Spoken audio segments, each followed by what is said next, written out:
Опозицијските СДСМ и ДУИ бараат истрагата за ужасната трагедија во Кочани да се префрли во собранието, бидејќи не се задоволни како тоа го правеле истражните органи, кои велат дека работеле по налог на владата и Мицкоски и затоа преку неутрален терен, како парламентот, бараат да се лоцира вистинската одговорност за случајот кој требало да опфати актуелни функционери.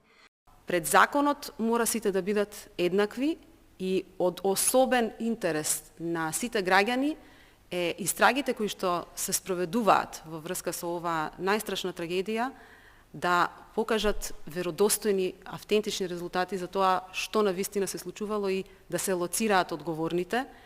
Кога обвинителот од неподобен станува подобен, а истрагата ги допира само оние од минатото, тогаш е јасно дека неселективна правда не може да се очекува. Партијата на Ахмети оди чекор понапред, па иницијативата за да се формира посебно собраниско тело за Кочани веќе ја доставува во парламентот. Бараат и меѓународно присуство.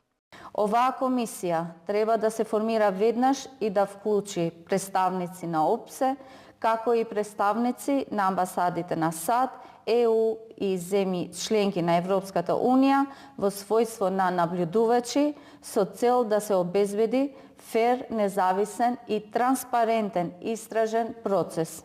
Неодговорноста или политизацијата на правдата за тесно партиски цели не ги загрозува само основните права на граѓаните, туку и демократската стабилност и европската перспектива на земјата. Од власта пак велат истрагата не е селективна, државниот обвинител е избран токму од претходната власт на СДСМ и ДУИ.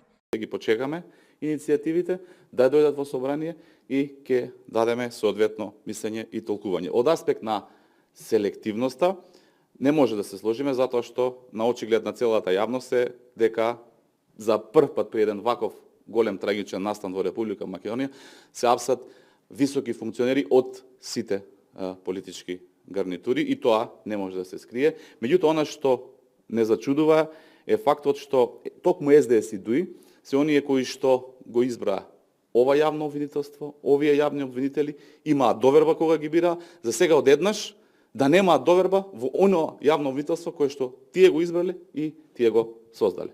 Анкетните комисии и работни тела се формираат со одлука на собранието за извршување на посебни задачи, но често завршуваат само како политичка дебата. Следната анкетна комисија е онаа која се формираше лани за случајот онкологија. Катерина Нешкова, Сител телевизија.